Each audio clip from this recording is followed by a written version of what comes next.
হজরত ইদ্রিস আলাইহিসসালামের সংক্ষিপ্ত জীবনী। আল্লাহ তাআলা কোরআনে বলেন, ইদ্রিস ছিলেন সত্যবাদী নবী, আমি তাকে উচ্চ মর্যাদায় উন্নীত করেছি। সূরা মারিয়াম ৫৬-৫৭। তিনি ছিলেন আদম আলাইহিসসালামের নিকটবর্তী নবীদের একজন এবং অধিকাংশ আলেমদের মতে নূহ আলাইহিসসালামের পরবর্তী নবী।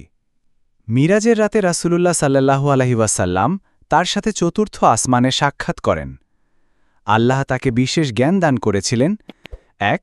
সর্বপ্রথম কলম দিয়ে লেখালেখি শুরু করেন।